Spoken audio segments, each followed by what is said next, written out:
il faut éviter d'arriver à la haine. C'est un péché mortel. Bonjour chers frères et sœurs, chers amis abonnés, à vous tous, bonjour. Fructueux efforts de carême à toutes et à tous et bienvenue à Parole de Dieu au quotidien.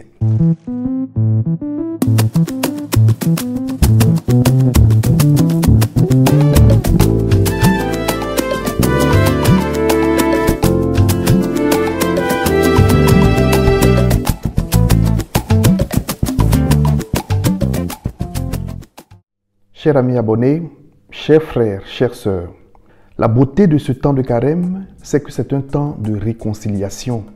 La beauté de ce temps de conversion, c'est de nous conduire à la paix intérieure avec Dieu, avec nos frères et sœurs et au-dedans de nous-mêmes. Les tests de ce jour nous donnent un message fort, d'ailleurs, comme tous les tests de carême. Le mercredi dernier, toute la ville de Ninive s'est convertie à la prédication de Jonas.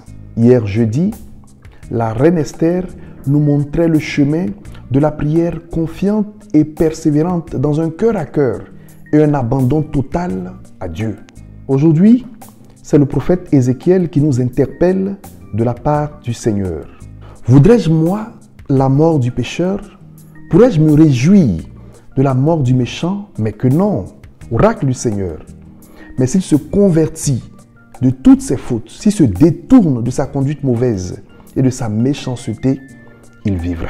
Et dans l'évangile, Jésus nous parle en nous regardant dans les yeux dans yeux comme on dit chez nous.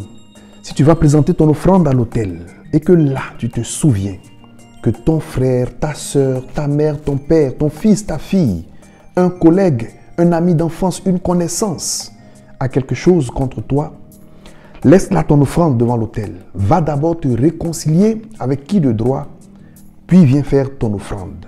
Peu importe si ton offrande a disparu, peu importe si quelqu'un l'a volée, ce n'est pas grave. Tu pourras offrir ton cœur, car la joie de Dieu, la véritable joie de Dieu, c'est un cœur en paix. Frères et sœurs, il faut savoir que la réconciliation est l'autre nom de la conversion.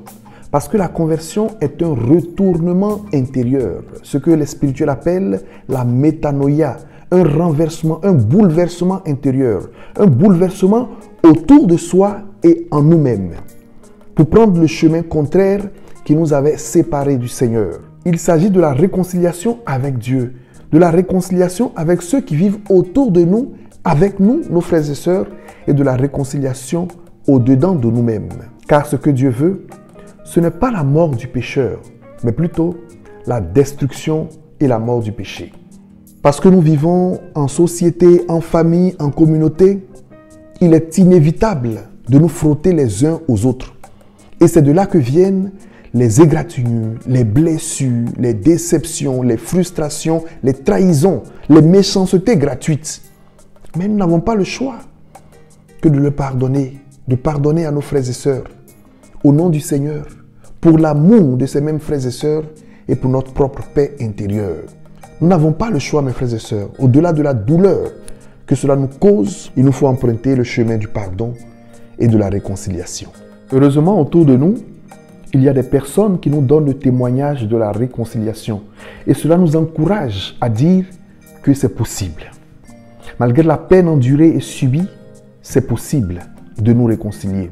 Il y a 2 de mes filles qui, tout dernièrement, avaient arrêté de se parler totalement. Elles avaient été blessées. Mais par la grâce du Seigneur et parce que Dieu agit dans nos cœurs, aujourd'hui, elles se parlent. L'une d'entre elles est allée vivre avec sa camarade actuellement où je vous parle. Et je suis tellement heureux de les voir rire ensemble. Je termine. Ne dis pas, mon frère, ma soeur, je ne vais jamais pardonner. Ne remets pas non plus à demain le pardon que tu dois accorder aujourd'hui. Parce que, comme nous le savons, qui remet à demain trouvera malheur en chemin. Que le Seigneur bénisse tous les cœurs blessés, qui nous accorde la force et le don du pardon, car le pardon est un don comme la prière et la foi. Et que sa bénédiction descende en abondance sur vous, au nom du Père et du Fils et du Saint-Esprit. Amen. Gloire au Père et au Fils et au Saint-Esprit, comme il était au commencement, maintenant et toujours, dans les siècles des siècles.